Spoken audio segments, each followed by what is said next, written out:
अस्सलाम वालेकुम दोस्तों, आप देख रहे हैं जे टू डिवाइस चैनल और मैं हूं जाबिर अली।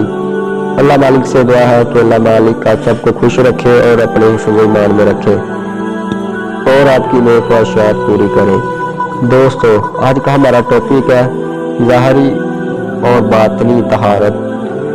दोस्तों, शेख सादी रहमतुल्लाह अलैह को सभी जानते होंगे। उन्होंने अपनी किताब दोस्त सादी में लिखा है कि बचपन में मैं जब मुझे शादी को दाएं बाएं की तो भी पहचान न थी, मुझे रोज़ा रखने का शौक पैदा हुआ। वज़ू करने का तरीका भी मोहल्ले का एक इबादत गुजार बताता कि पहले वज़ू में बिस्मिल्लाह पढ़ना सुन्नत है, दूसरी सुन्नत नियत है, फिर हाथ धोना वगैरह वगैरह।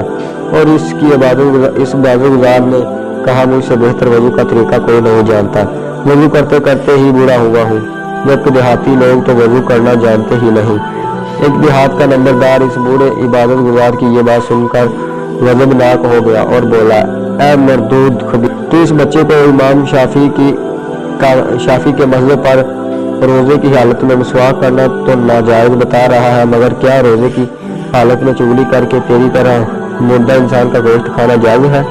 अब मुझसे भी सुन, पहले नाजायज़ बातों से मुंह धो, ऐसे खाने वाली चीज़ों से धोया जाता है। इनका नाम जुबान पे आ जाए तो चुगली ना कर, बल्कि इज्जत से नाम ले। अगर तू लोगों को गधा कहेगा तो तुझे भी कोई इंसान ना कहेगा। मेरी पास पुश्त मेरे बारे में ऐसी ही बात कर जैसे मेरे सामने करता है। अगर तुझे किसी इंसान के सामने गलत बात करने से शर्म आती है तो अल्लाह जो हर वक्त देख रहा है, इससे भी शर्म कर और फिर अपने आप से भी शर्मा के तुझे अगर और कोई नहीं देख रहा तो तू खुद तो अपने आप को देख रहा है। सुभान अल्लाह। दोस्तों, इस कहानी से हमें सबक ये मिलता है कि अगर ज़ाहरी तहारत के लिए वज़ू गुस्ल की ज़रूरत है तो बातनी पकीज़गी बुरी सिफत का छोड़ना बहुत ज़रूरी है। इस हक़ायत में बड़े ही अछूते अंदाज में इस तस्वर को अजगर किया गया है।